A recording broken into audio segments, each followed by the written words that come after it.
The Oceanic Steam Navigation Company, better known as the White Star Line, operated from the mid-19th century to the mid-20th century.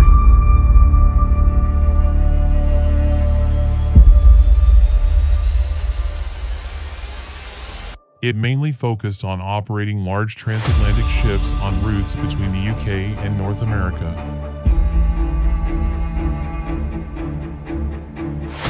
But also had a number of vessels that made voyages to other parts of the world. John Pilkington and Henry Threlfall Wilson founded the White Star Line in 1845, but the company eventually went bankrupt and was purchased in 1867 by Thomas Henry Ismay. White Star gradually gained international prestige as several of its ships broke records for size and fastest voyage.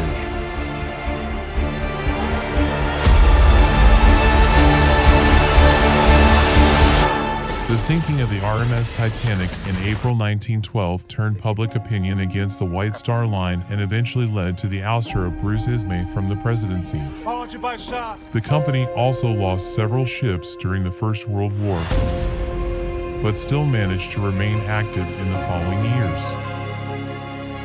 In this documentary, we're going to show the deepest part of history and bringing to light the origins of the White Star Line.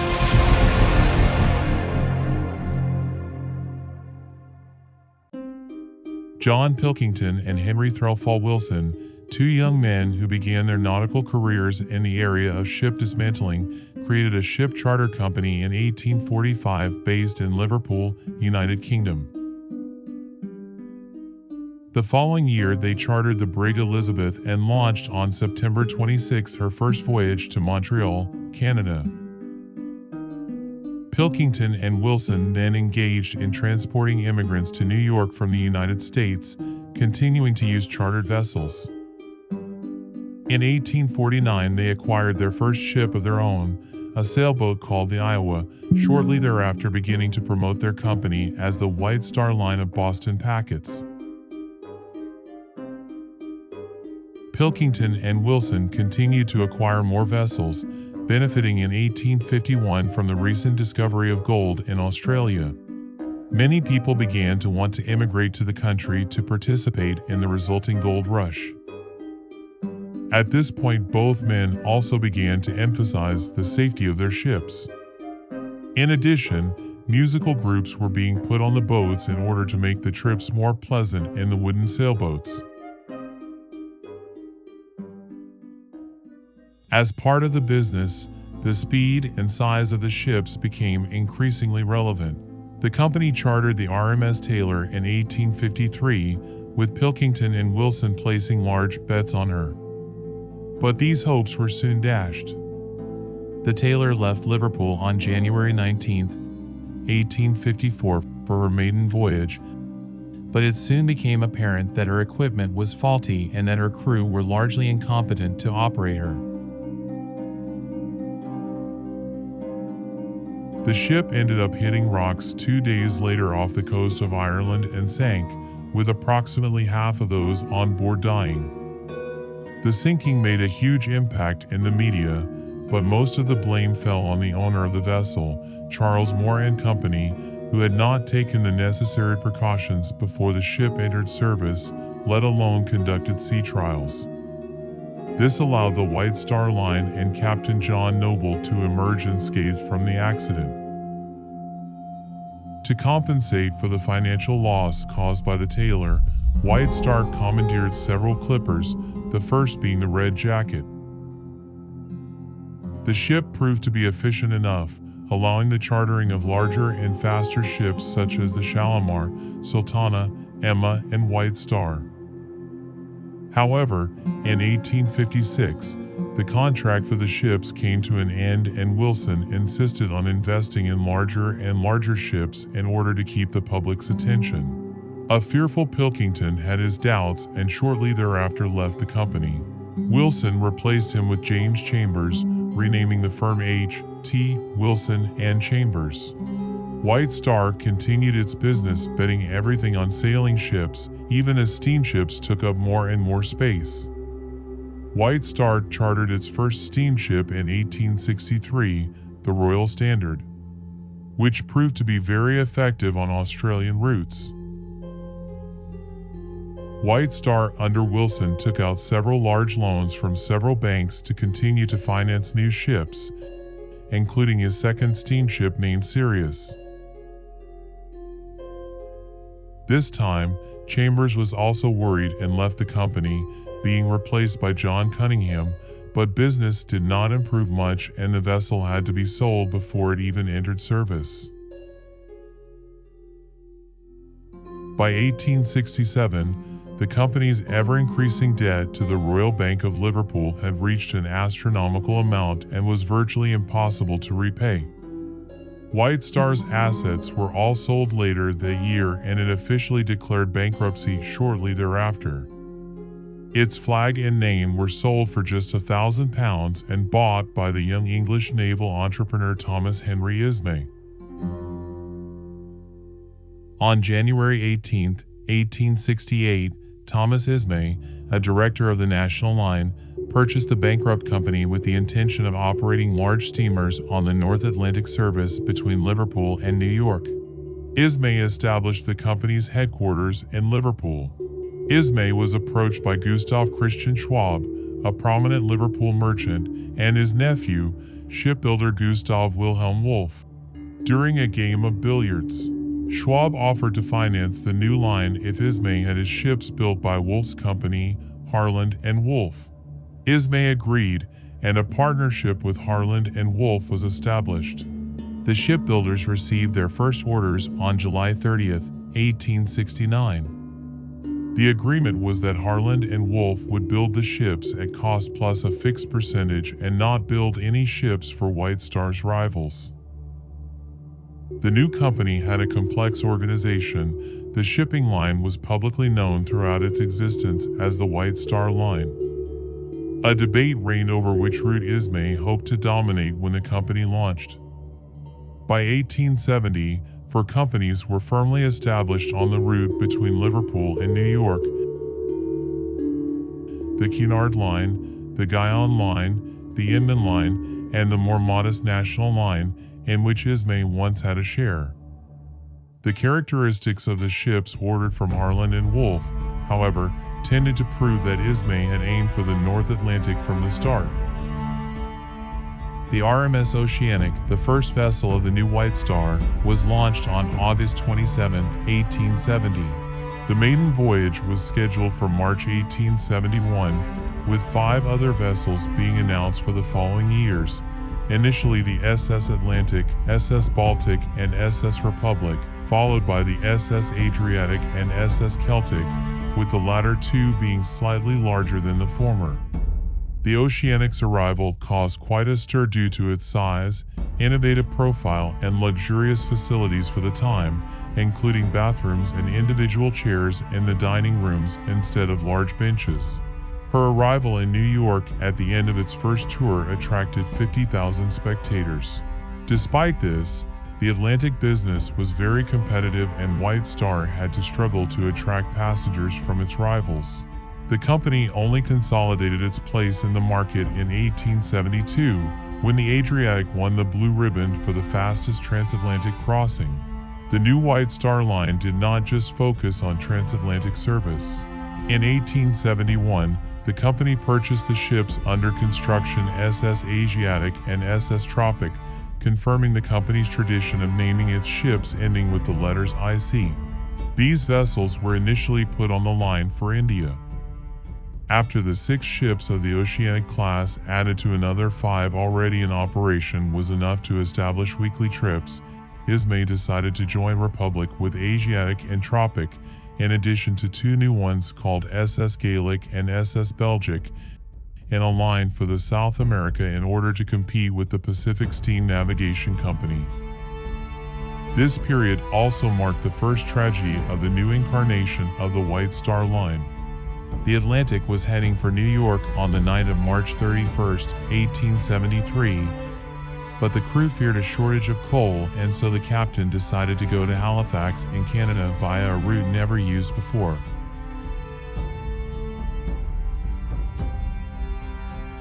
The sea was rough at dawn on April 1st, and the ship ended up hitting rocks and began to sink. Several sailors managed to swim to shore and extend ropes, through which some passengers managed to save themselves. Even so, the sinking caused 585 deaths out of a total of 952 people on board, with only men surviving. The loss of Atlantic was the biggest maritime disaster in history up to that point. The sinking was a heavy blow to White Star, which was accused of not providing enough coal for the vessel, while its captain was penalized for having acted irresponsibly. The company was cleared in January 1874. The Atlantic was quickly dropped from all White Star advertisements, but it was not forgotten.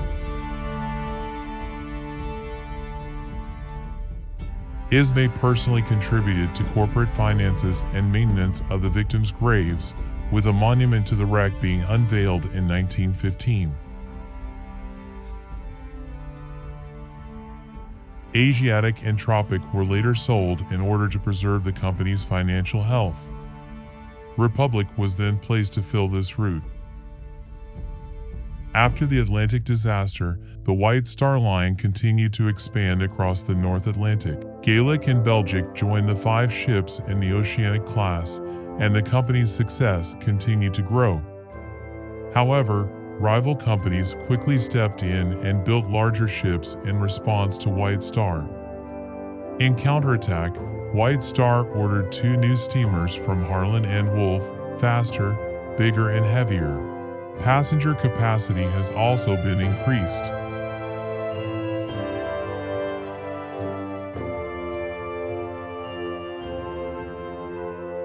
The first of the pair, initially named Hellenic, was launched as Britannic on February 3, 1874, and sailed on her maiden voyage to New York on June 25. Her sister Germanic, 1874, was launched on July 15, 1874, but due to construction complications she did not enter service until May 20, 1875. With the introduction of these new vessels, Oceanic was declared surplus, and in the spring of 1875 she was chartered to one of White Star's subsidiaries, the Occidental and Oriental Shipping Company, under which she operated her Trans-Pacific route between San Francisco, Yokohama, and Hong Kong until its retirement in 1895.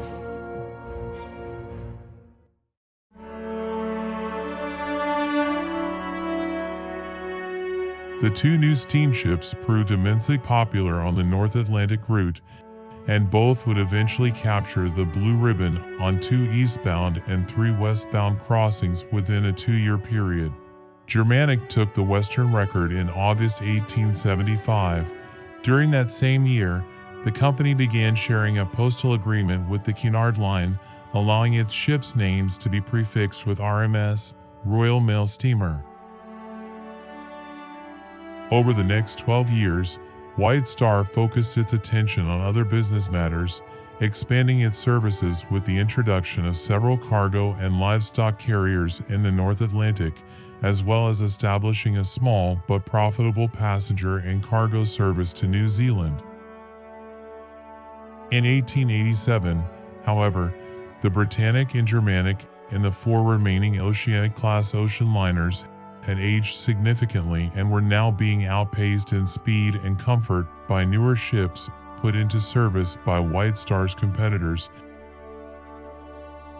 in particular the city of New York and the city of Paris. In an effort to outdo its competitors, White Star began making plans to put 2 new ocean liners into service that would prove to be exceptionally innovative in design for their time, the Teutonic and the Majestic. To build these new ships, Thomas Ismay made arrangements with the British government whereby, in return for financial support from the British government, the 2 new ships would be designed not only as passenger ships, but also as armed merchant cruisers that could be requisitioned by the Royal Navy in times of war. measuring 565 feet long and 57 feet wide, and with a gross tonnage of just under 10,000 tons, the new ships would be nearly twice the size of the British and Germanic. Furthermore, due to the agreement with the British government, Teutonic and Majestic were the first White Star ships to be built with twin propellers, powered by triple expansion engines capable of driving the ships at speeds of up to 19 knots. Teutonic and Majestic were designed with accommodation for 1,490 passengers on 4 decks. However, those located near the bow and stern were not at all comfortable due to the swell of the waves and the noise of the engines. A notable development associated with the introduction of these two new ships was that they were the first White Star ships to incorporate the 3-class passenger system. Prior to this, White Star had made smaller attempts to enter the second-class passenger market in the North Atlantic, adding limited spaces for second-class passengers on its older ships. Second-class spaces were added to Adriatic in 1884, Celtic in 1887, and Republic in 1888. Construction of the two ocean liners progressed at approximately 6-month intervals, with the Teutonic being launched in January 1889, while the Majestic was launched in June 1889 and entered service in April 1890. With the introduction of the Teutonic and the Majestic, White Star disposed of part of its aging fleet to make room for the new ships. Prior to the completion of the two new ships, Baltic and Republic were sold to Holland America Line and respectively renamed Veendam and Mossdam. In 1893, by which time Teutonic and Majestic had established themselves on the North Atlantic route, White Star sold Celtic to the Danish Thingvalla Line, who renamed her America. Beginning in the late 1890s, White Star experienced an explosion of rapid growth and expansion of its services, highlighted by a dramatic shift in focus from building the fastest ships in the North Atlantic to building the most comfortable and luxurious. His first step in this direction came in 1897 during the construction of a new ship, the Shipwreck. Initially designed as a scaled-up version of the Georgia cattle transporter, which entered service in 1895, the Shipwreck was intended as a combination passenger and livestock transport and was therefore not designed with the necessary engines to qualify her for service. Express maintained by Britannic, Germanic, Teutonic, and Majestic. But, while she was under construction at Harland and Wolff, the decision was made to convert the spaces on board designated for livestock into third-class accommodation after it was considered that carrying passengers and livestock aboard the same vessel was unlikely to be a popular enterprise. Therefore, in addition to the planned accommodations for 258 first-class passengers, her designs were changed to include berthing for 1,160 third-class passengers. Measuring just over 13,000 tons and with a length of 585 feet, 178 meters, and a breadth of 64 feet, 20 meters, she would be the largest liner in White Star's fleet. Additionally, her more utilitarian appearance with a single funnel and 4 spars contrasted considerably with her 4 running mates. As a result of the partial transition from a cattle carrier to a passenger ship, the Shipwreck came to gain several notable advantages that White Star would employ on a number of other ships. Although the accommodations for its passengers were modified, the specifications of its machines and engines were maintained. Like the Teutonic and Majestic, the Shipwreck was equipped with twin screws, but was instead powered by quad expansion engines capable of reaching a modest 15-knot speed commonly seen in cargo and livestock transporters of the day. The main difference was that, as these engines were designed for more modest speeds, they were considerably smaller and required only 7 boilers, leaving more space within the hull for passenger and crew accommodation. At the same time, this also meant that the vessel consumed much less coal than steamships designed with larger engines, making it more economical. Shipwreck was launched at Harland and Wolff in October 1897 and entered service in February 1898, and in time proved to be a popular and profitable addition to the fleet, becoming a very revolutionary ship.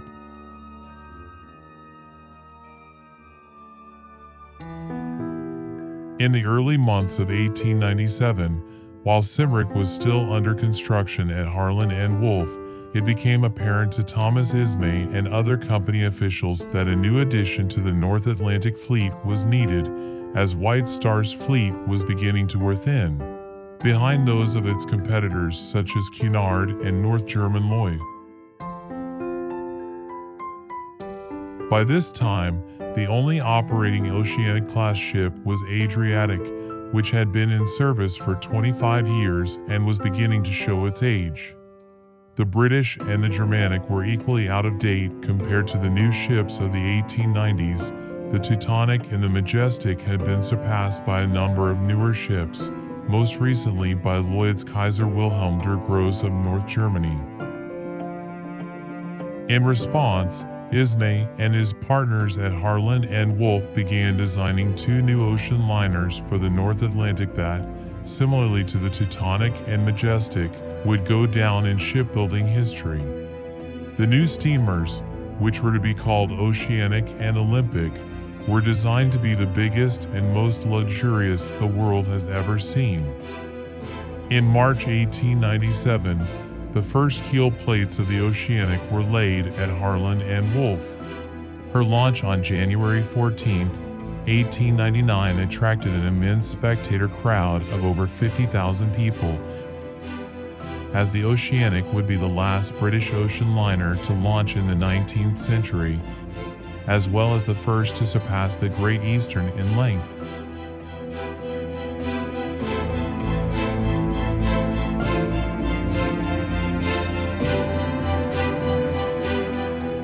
She measured 704 feet in length and had a record gross tonnage of 17,254, making her 42% larger than Lloyd's of North Germany's Kaiser Wilhelm der Grosse. Like the Teutonic and the Majestic, the Oceanic was designed with the resources to be converted into a wartime armed merchant cruiser if necessary, specifications for which included that she be built with a double-plate hull and turrets on her upper decks that could be assembled quickly, with guns. She was also built with twin-screw-oriented triple-expansion engines capable of a respectable, if not record-breaking, service speed of 19 knots.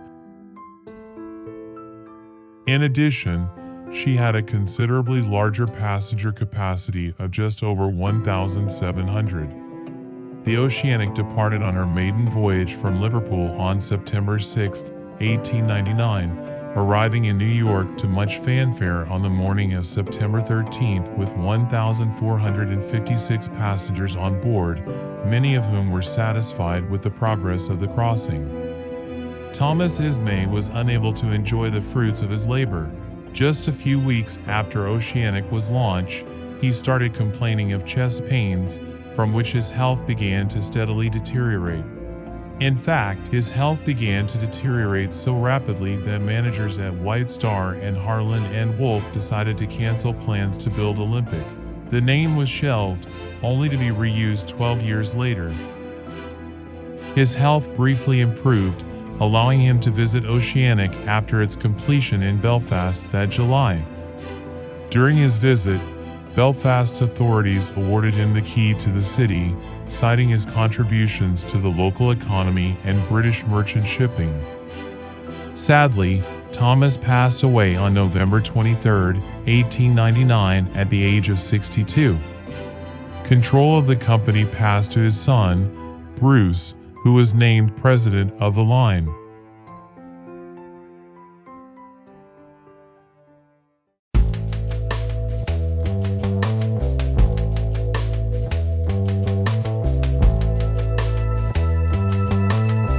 Upon the death of Thomas Ismay, his eldest son, Bruce, took over and handed over his subsidiary company, Ismay Imrie & Co., to his friend Harold Sanderson.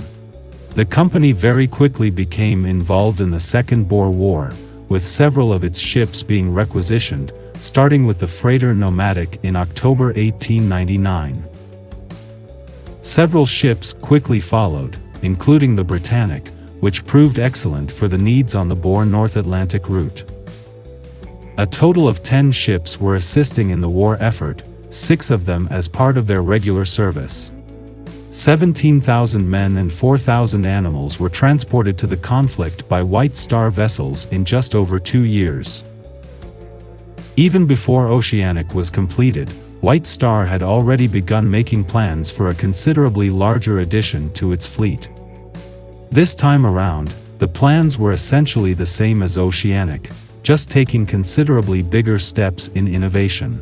In keeping with the trend of focusing more on comfort than speed, as had been established with Shipwreck and Oceanic, Ismay's plans called for a new ocean liner of dimensions the world had never seen, and her name would be Celtic, a name stripped and reused from the original Oceanic class.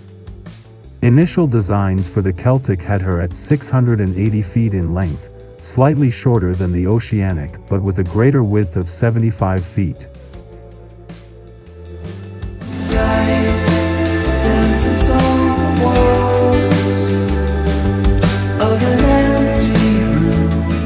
Furthermore, while Oceanic set the length record, Celtic would triumph in tonnage, measuring just over 20,000 tons. Just pictures on a screen of this waking dream. The big 4-inch were the quartet of ocean liners to be the largest and most luxurious ships afloat. The group consisted of Celtic, Cedric, Baltic and Adriatic. Celtic was the first of the Big Four, entering service in 1901. She was the first ship to surpass the Great Eastern in tonnage, and her career would be marred by several accidents. Cedric entered service in 1903 and her commercial career was divided into transatlantic crossings and cruises. Commissioned in 1904, Baltic would later be involved in sea rescues on several occasions. The Adriatic entered service in 1907. She was the biggest, fastest and most luxurious of the Big Four, being the first ocean liner in the world to have an indoor pool and Turkish bath. As White Star gradually brought the Big Four into service, they also acquired a number of smaller ships. In 1903 alone, they obtained 5 new ocean liners, starting with the Arabic. Originally intended as Minuaska for the Atlantic Transport Line, she was transferred to White Star before completion and was launched under her new name on December 18, 1902.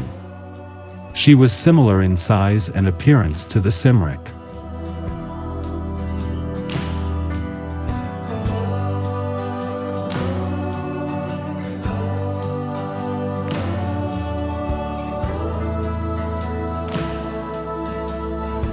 In 1902, the White Star Line was purchased by the International Mercantile Marine Company, IMM, owned by American banker John Pierpont Morgan. He hoped to gain a monopoly on the North Atlantic routes by buying up several shipping companies and entering into agreements with others, such as Germany's Hapag and Norddeutscher Lloyd.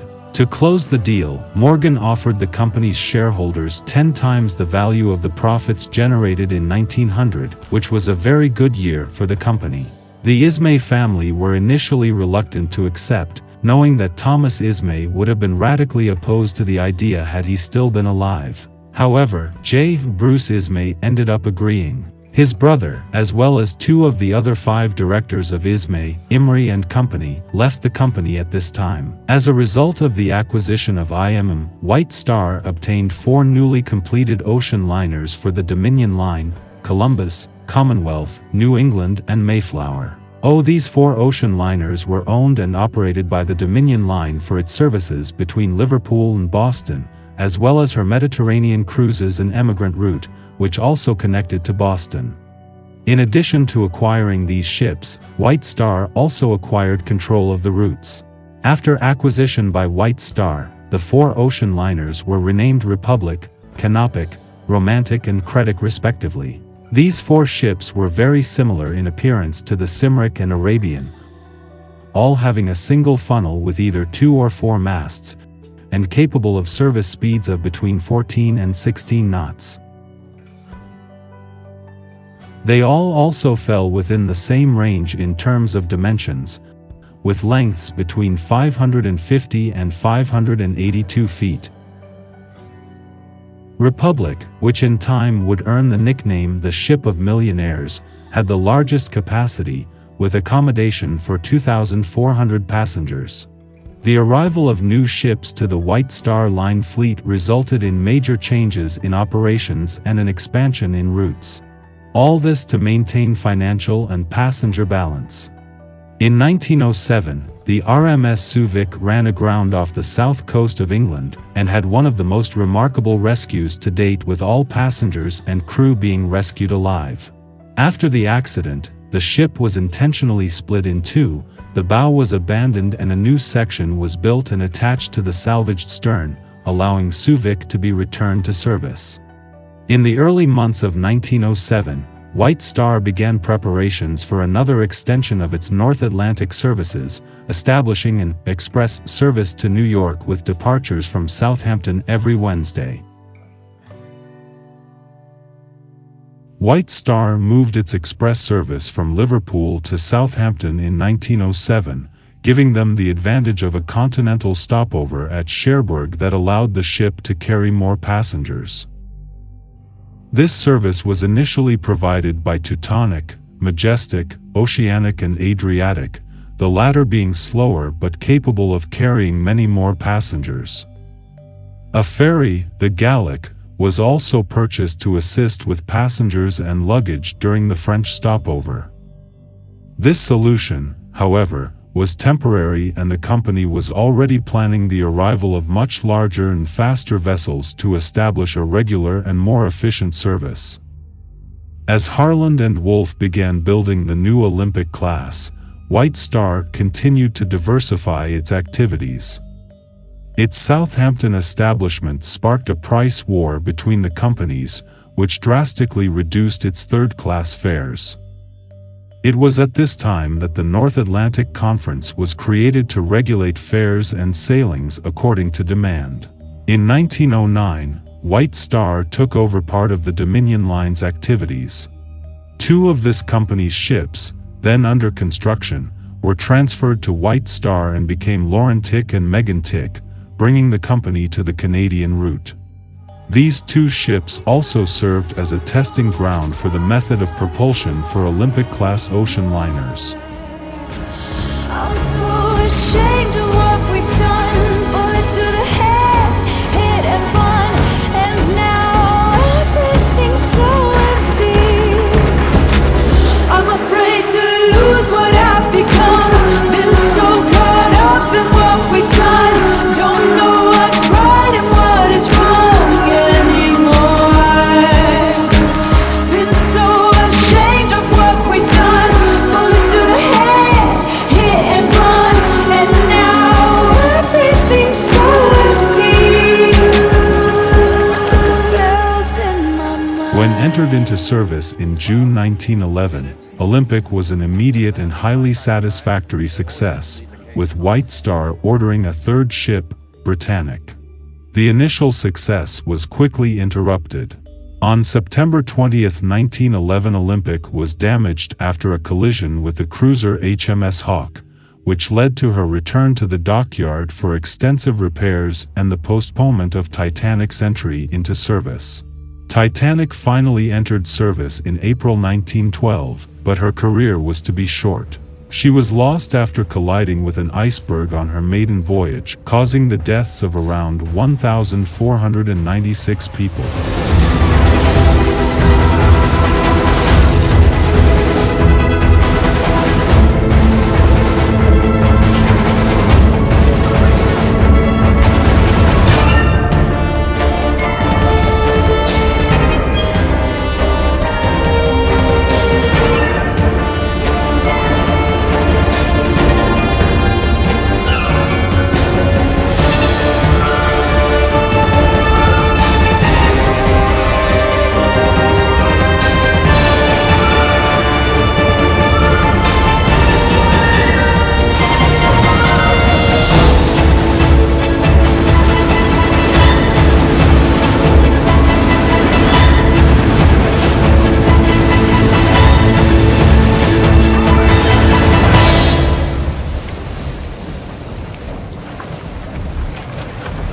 The sinking of the Titanic caused a small loss of confidence in large ocean liners, which had to be equipped with additional life-saving devices. The Olympic suffered a mutiny shortly after the sinking.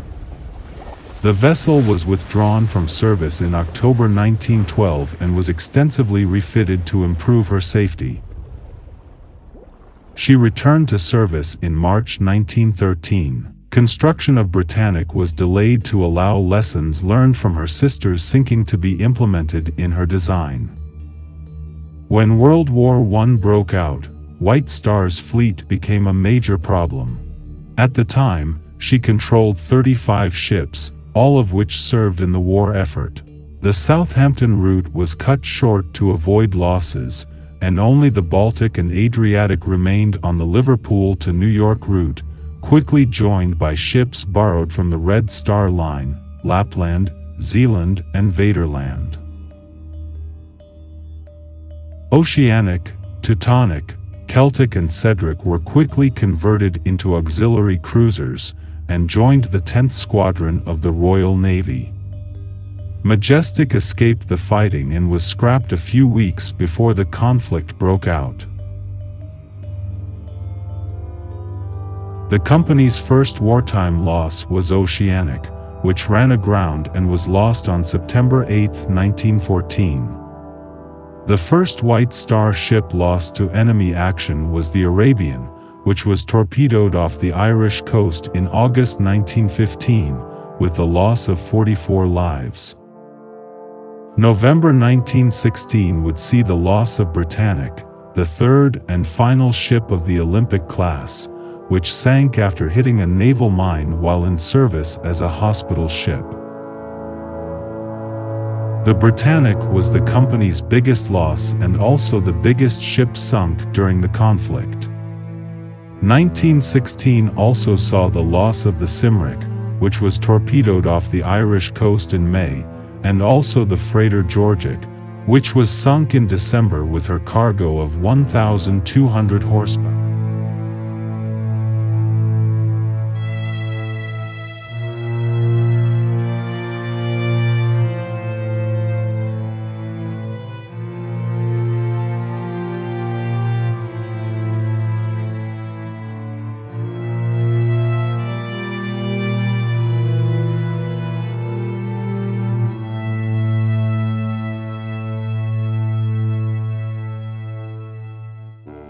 1917 saw the loss of Laurentic in January, which struck a mine off the Irish coast and sank with the loss of 354 lives and 3,211 bullion.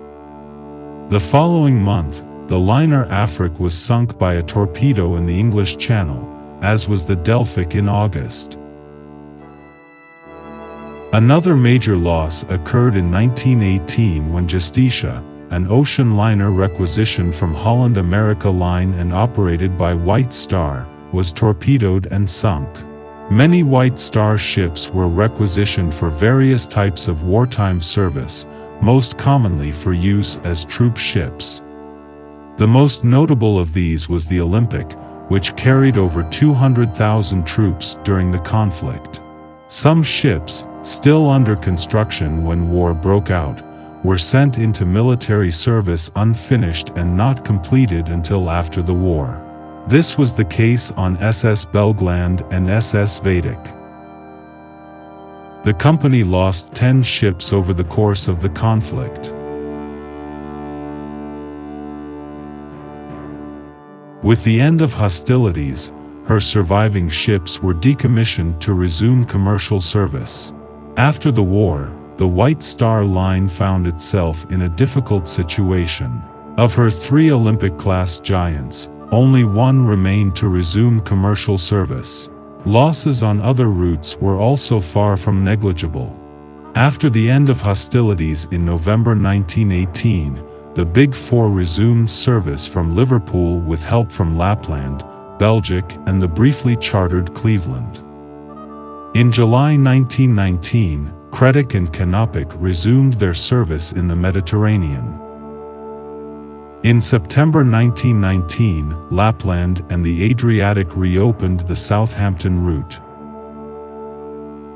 In 1920, Olympic returned to service while Lapland underwent a refit that included converting to burning oil, which was more economical than coal.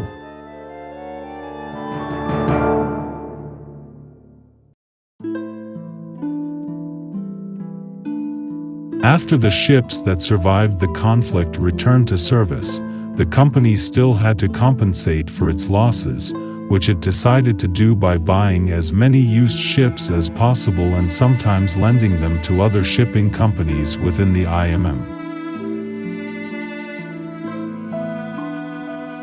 The company purchased 2 cargo ships and acquired Haverford from American Line in 1921 as well as Poland from Red Star Line in 1922. In 1922, the White Star Line obtained 3 former German ocean liners that had been ceded to Great Britain as war reparations under the terms of the Treaty of Versailles, ostensibly as replacements for the war losses of the Britannic, Oceanic, Arabic, Cymric and Laurentic. These were XSS Bismarck, which was renamed Majestic, XSS Berlin, renamed Arabic, and XSS Columbus, renamed Homeric. With 56,551 gross registration tons, Majestic was then the largest ocean liner in the world and became the company's flagship. The 2 former German ocean liners operated successfully alongside the Olympic on the Southampton-New York route. In the immediate post-war period there was a boom in the transatlantic emigrant trade, which White Star was able to benefit from for a time. However, this trade was badly affected by the Immigration Act of 1924, which introduced quotas for immigrants to the United States. This hit the profits of the shipping lines, for whom the emigrant trade was a staple for nearly a century. However, the growth of tourism was, to some extent, able to offset the decline in the emigrant trade, and White Star made efforts to attract this new generation of travelers by gradually refurbishing the ships still in service and reconfiguring the third-class accommodations as tourist class.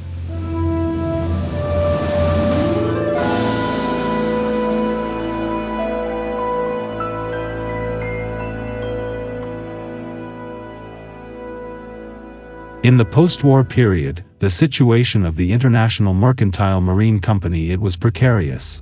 The IMM Group had the initial intention of acquiring all the companies in the North Atlantic and creating a monopoly. However, despite having managed to conquer big-name companies such as White Star Line, Red Star Line and Holland America Line, the group was far from getting what they wanted. In the 1920s, American subsidies were terminated because of the presence of British companies in the group. What made the situation even worse was that the biggest one, White Star Line, signed an agreement with the British Board of Trade stipulating that it should not be considered foreign property. It was under these conditions that the White Star Line continued to return to activities. It was in this context that Lord Keelsant intervened. As head of Harland & Wolff since Lord Pirrie's death in 1924, he was particularly interested in the White Star Line, with which Harland & Wolff had enjoyed a close business relationship for many years. In November 1926, Keelsant announced that he had bought back all the shares in the White Star Line for £7,907,661. The sale took place on January 1, 1927, making Keelsant the owner of the largest fleet in the world. However, the IMM continued to manage White Star's U.S. agencies. Despite everything, Keelsant's empire was not successful. Its vast and aging fleet had to be replaced at a time when the company was experiencing great financial difficulties. This mainly involved the repayment of treasury loans that were approaching maturity. Keelsant, however, took advantage of his new acquisition to reorganize this fleet. He decided to give White Star a monopoly on the Southampton route within its group, and therefore reassigned 2 of the ships that Royal Mail operated on this route, Ohio and Orca, which became Albertic and Calgaric respectively for the Canadian route alongside Laurentic. As the company's new president, Keel Sant was also looking to strengthen the company in its services to Australia. To do this, he bought back the shares of Sir John Ellerman, a minority shareholder in the Shaw, Savile and Albion Line, for £994,000 in 1928. This action followed the purchase, for almost £2 million, of the Commonwealth Line. These purchases, made by the company White Star Line Ltd created by Keel Sant, bankrupted the company, even as the group demanded delays in payment from the Treasury. The decision also proved to be erroneous. The route to Australia was already suffering from excess tonnage, and the hopes of Keel Sant, who said he believed in the future of Australia, were revealed to be in vain.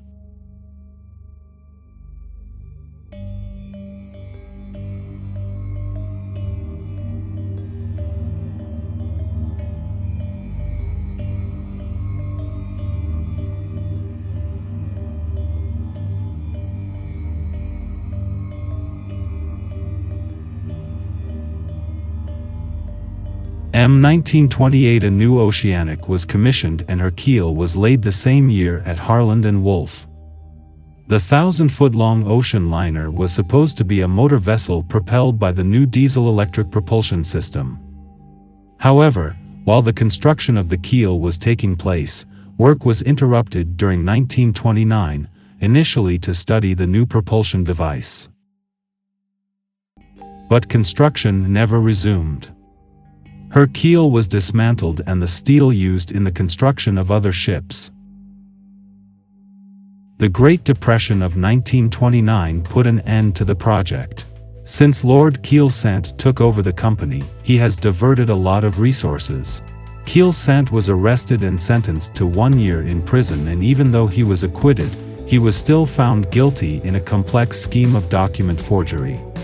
This case became known as the Royal Mail case in 1931. To survive the economic downturn, White Star Line limited its spending. Old ships were sold and crossings were cancelled due to low passenger demand.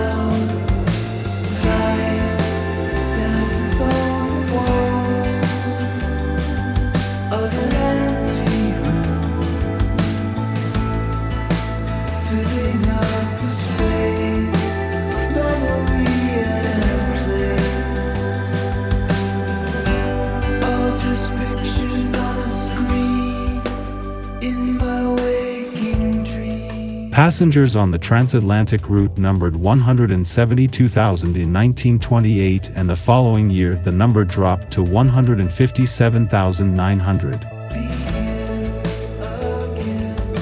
Ocean liners, including larger ones like Majestic and Olympic, were used for cruises during this period in order to generate more money. A new ocean liner, the Britannic, entered service in 1930. She was a perfect match for her time, as she was smaller and slower, therefore more cost-effective than the transatlantic ships on the Southampton route.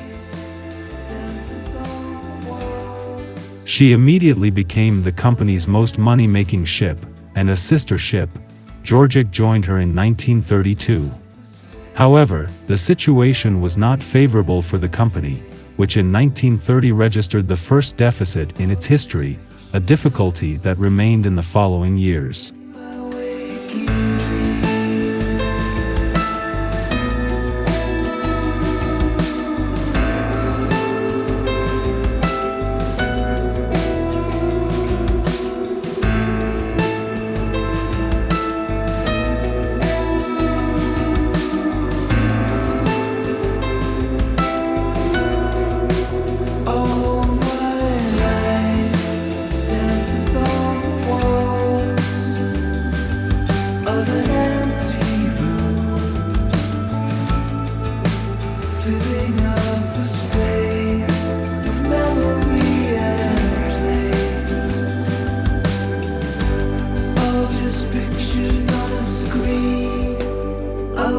last waking dream.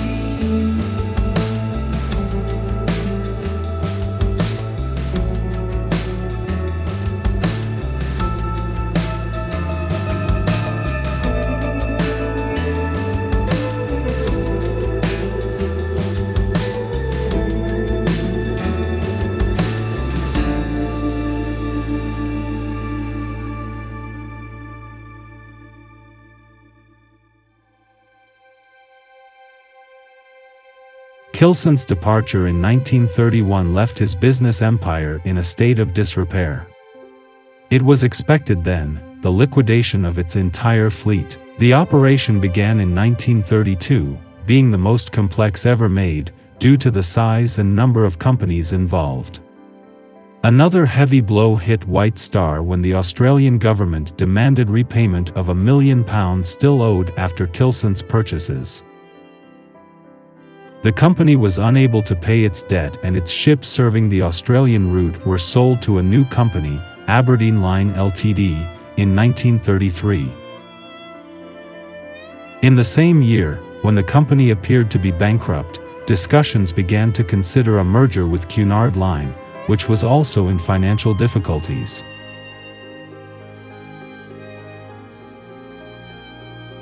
Joseph Bruce Ismay tried, 20 years after his departure, to participate in the rescue of the company by proposing the creation, with the government's agreement, of a new company that would operate and build other ships similar to the Britannic and the Georgic in order to become profitable.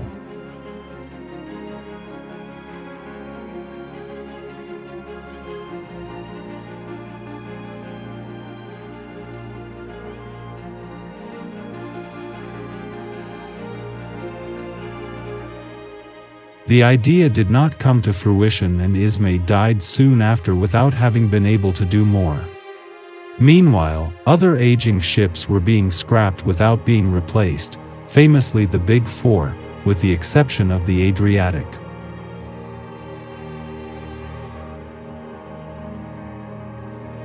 By 1933, White Star and Cunard were both in serious financial difficulty due to the Great Depression, with falling passenger numbers and the advancing age of their fleets.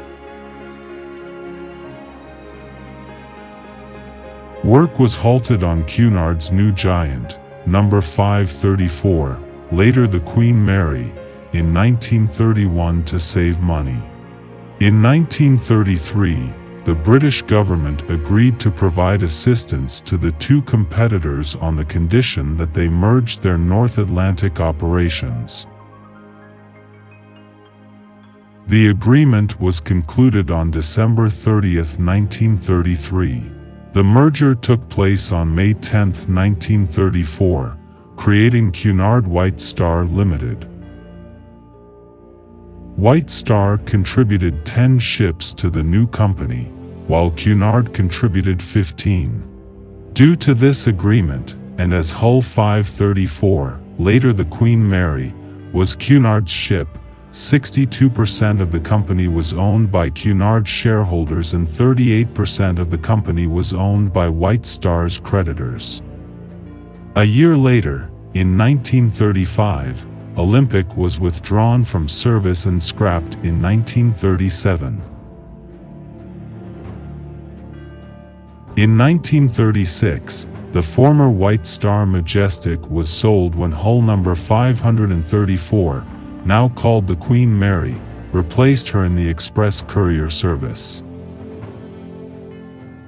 The Queen Mary reached 30.99 knot speed, 57.39 kilometers per hour, on her 1938 voyage, being the fastest ship to date in conquering the Blue Riband. Cunard White Star began construction on the Queen Elizabeth, and a smaller ship, the second Mauretania, joined the fleet and could also be used on the Atlantic route when one of the Queens was in dry dock. The former Cunard liner Berengaria was sold for scrap in 1938 after a series of fires. During World War II, Queens transported over 2 million troops a year. All four of the great express liners Cunard White Star, the two Queens Mary and Elizabeth, the Aquitania and Mauretania survived, but many of the secondary ships were lost. Both Lancastria and Laconia were sunk with heavy loss of life. After the war, in 1947, Cunard ordered 7 new ships. Coronia was completed in 1949 as a permanent cruise ship, and Aquitania was retired the following year. That same year, Cunard also purchased White Star's 38% share, and on December 31, 1949, the company dropped the White Star name and was renamed Cunard Line. Since the 1934 merger, the house flags of both lines have flown on all their ships, with each ship flying the flag of its original owner above the other, but from 1950 onwards, even Georgic and Britannic, the last surviving White Star ocean liners, flew the Cunard flag. The retirement of Cunard's Aquitania in 1950, which marked the end of pre-World War I floating palaces. In 1956, Georgic was scrapped. Like the retirement of the Britannic a decade later, 1961 marked the end of the White Star Line.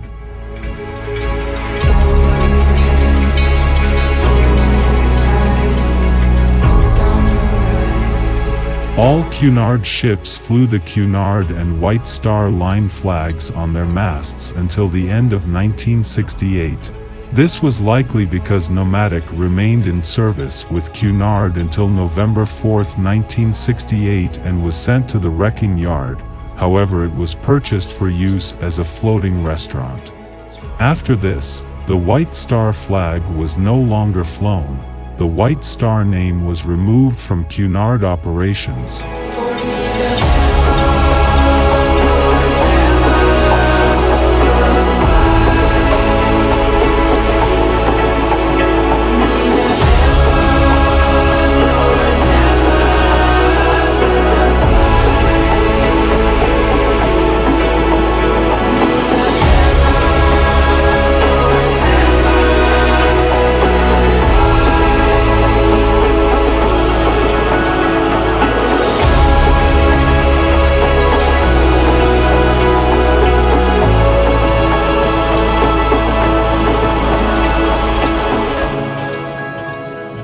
And all remnants of the White Star Line and Cunard White Star Line were retired.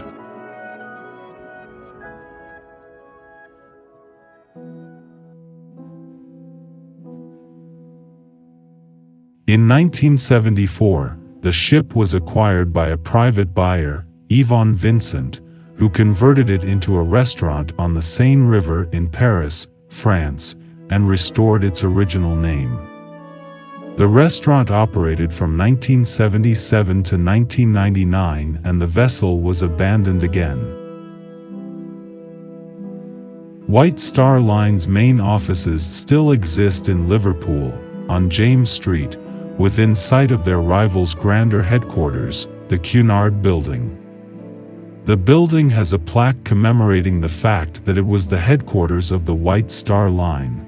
It was the first open-plan office building in Liverpool. The White Star Line London office building, Oceanic House, still exists today and has been converted into apartments. The company name can still be seen on the building above the entrances.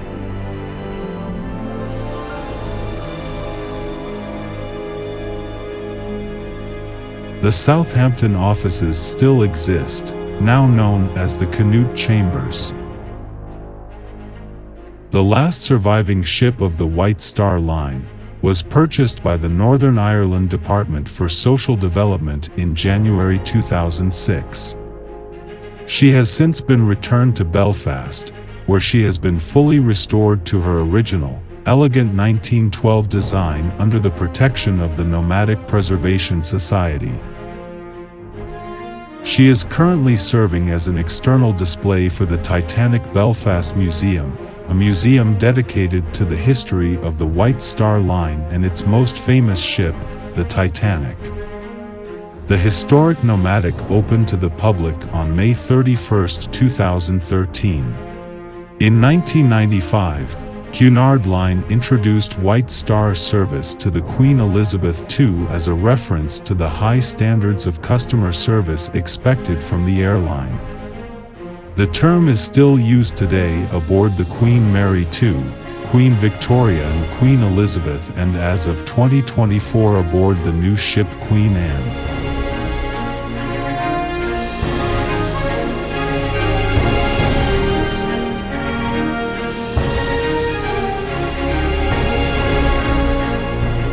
The company also created the White Star Academy, an in-house program to prepare new crew for the service standards expected on Cunard ships.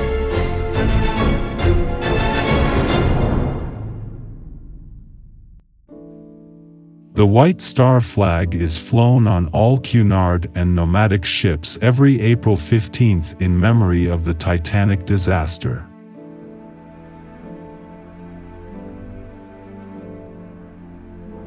Does the White Star Line still exist today? The answer is no. The name White Star is the name of the company itself.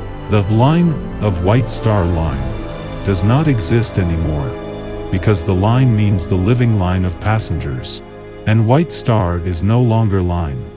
Therefore, it is incorrect to state that the White Star Service and the White Star Academy of Cunard Line are the White Star Line still alive.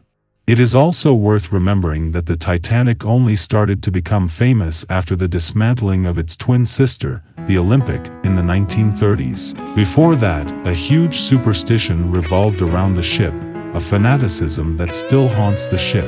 We make the same mistakes over and over again. This way we lose ourselves just like yesterday. We never get very far. In 2010, Cunard weighed in on the idea of a Titanic II, proposed by an Australian millionaire. Cunard Line, which acquired the White Star legacy when the companies merged in 1934, stated, "We have always been very aware of and very respectful of such a tragic event, and we don't think building a replica or a II is appropriate." So hold on, this is worth fighting for. Hold on, don't let the past tell us we're done, 'cause all our mistakes don't feel wrong. So baby, hold on. Today, the spirit of the White Star Line sails on the great ships of Cunard, and in the memories of those who know her history. It would be easy to just walk away from the things we do, try to forget about me and you. It would make sense if we just